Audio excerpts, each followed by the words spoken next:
शांति आदि रत्न।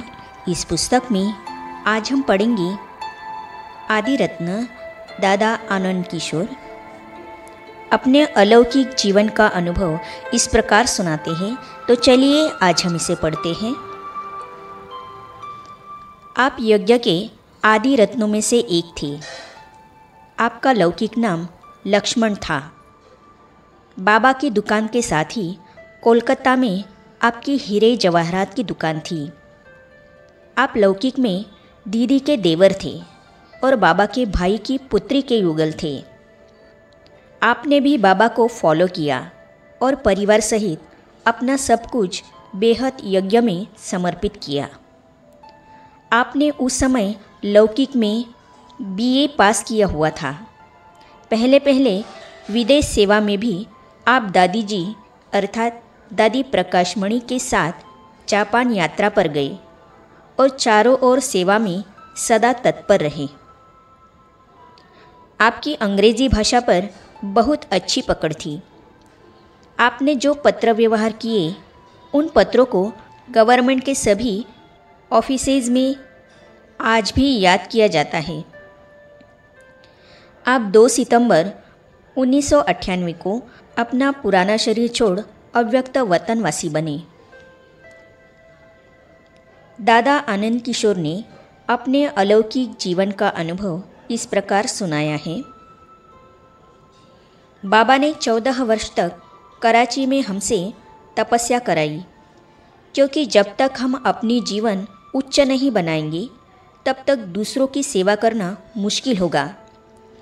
14 वर्ष तक योग सिखाकर बाबा ने हमको प्रवीण बना दिया। जब हम भारत में आए, पाकिस्तान का विभाजन हो गया था। भारत में माउंट आबू में रहना शुरू किया। यह स्थान बाबा को अच्छा लगा। यहाँ पहले पहले ब्रिज कोठी में आकर रहने लगे। यहाँ का वायुमंडल कराची से बहुत भिन्न था। इस कारण यहाँ आने पर कई बहन भाइयों की तबीयत ठीक नहीं रही। मेरे को बाबा ने अहमदाबाद भेजा था, जहाँ रहकर डॉक्टरों से संपर्क करके बीमार बहन भाइयों को वहाँ बुलाकर मैं उनकी दवा करता था। बाबा ने हमको समझा दिया था कि बच्चे, यह ईश्वरीय ज्ञान का यज्ञ है। यह बहुत उच्च पद पाने का है। जहाँ उच्च पद पाना होता है, उच्च इम्तिहान पास करना होता है, वहाँ बीच बीच में बहुत रुकावटें आती हैं। उनका फिक्र नहीं करना, ये रुकावटें आएंगी। माउंट आबू आने के बाद पैसे की थोड़ी समस्या आई थी, क्योंकि जिन्होंने निमंत्रण देकर इंडिया में बुलाया था उन्होंने बाद में मना कर दिया। उनका बाबा के इस यज्ञ के प्रति फ्रेंडली तरीका नहीं था। भरतपुर के महाराजा की जो कोठी थी उसका किराया बहुत ऊंचा था। उन दिनों रेंट एक्ट था। उसके आधार पर उसका रेंट ऊंचा होने के कारण हमने रेंट नहीं दिया। उसने केस कर दिया। उन दिनों विश्व किशोर दादा बाबा का राइट हैंड था। उन्होंने केस को डील किया। हम में से बहुत से भाई बहनों को बाबा ने सेवार्थ दूसरे दूसरे शहरों में भेजा था, जैसे दिल्ली, बॉम्बे, कलकत्ता, लखनऊ, कानपुर आदि में। जापान से सेवा का निमंत्रण। यज्ञवत्सों के संबंधियों ने विभाजन के बाद भारत में आकर यज्ञवत्सों को लिखा कि हम भारत में आकर दुखी हो गए हैं। विभाजन से पहले तो उनका जीवन बहुत अच्छा था। यहाँ आकर रेफ्यूजी होम में रहने लगे थे, बहुत दुखी हो गए थे। ऐसे संबंधियों के निमंत्रण पर ही यज्ञवत्स भिन्न भिन्न शहरों में सेवा के लिए गए थे।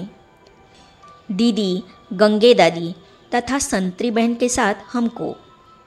एक बार बाबा ने कहा, भारत का चक्कर लगाओ। हम चक्कर लगाने निकले। हमारा लक्ष्य था कि हम महात्माओं के कनेक्शन में आए। हम गए ऋषिकेश, हरिद्वार। ऋषिकेश के स्वामी शिवानंद का बड़ा आश्रम था। वहाँ उन्होंने एक कॉन्फ्रेंस की थी। उसमें गंगा बहन ने बहुत अच्छा भाषण किया और ज्ञान समझाया।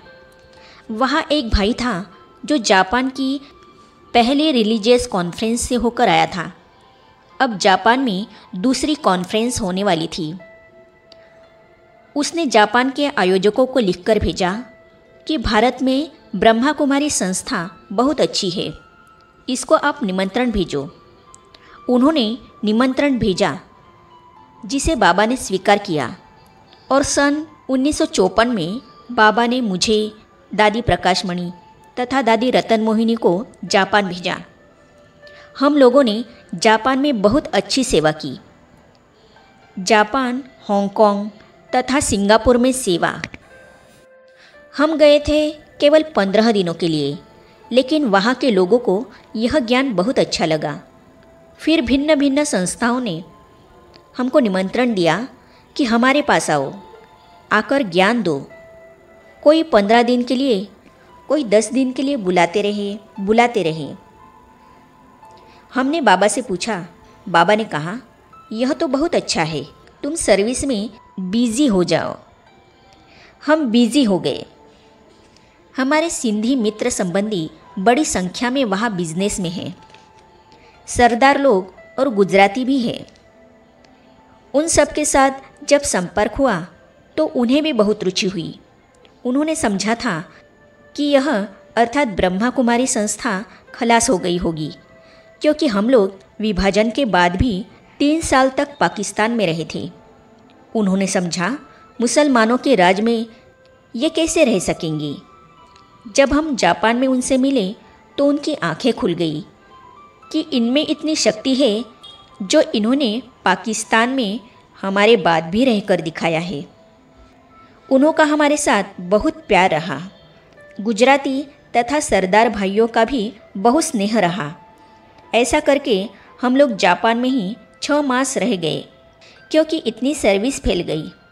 लौटते समय हमको हांगकांग से निमंत्रण मिला। हांगकांग में 2 मास ठहर गए, वहाँ भी सर्विस फैल गई। फिर हमको सिंगापुर से निमंत्रण मिला। सिंगापुर में मित्र संबंधी बहुत थे, वहाँ भी थोड़ा समय ठहरे, उनकी सेवा की। इसके बाद हम पानी के जहाज के द्वारा सिंगापुर से मद्रास आए। हमारी इतनी सेवाएं देखकर बाबा ने मद्रास में दादी जानकी तथा जगदीश भाई को खास हमको रिसीव करने के लिए भेजा था। इनके आने से वहाँ अखबार वालों तथा दूसरे सिंधी लोगों की बहुत सेवा हुई। कईयों का कनेक्शन दादी जानकी से था। उनके पास हम रहे और खूब सेवा हुई। आगे हम पढ़ेंगे। बाबा ने उमंग उत्साह से स्वागत किया, तो इसे हम पढ़ेंगे अगली कड़ी में। तो ये जानने और पढ़ने के लिए इस चैनल को सब्सक्राइब करने के साथ ही साइड में जो बेल आइकॉन है उसे भी क्लिक कीजिए, ताकि आने वाली सभी वीडियो और अब तक की सारी वीडियो अब तक पहुंचती रहेगी। ओम शांति।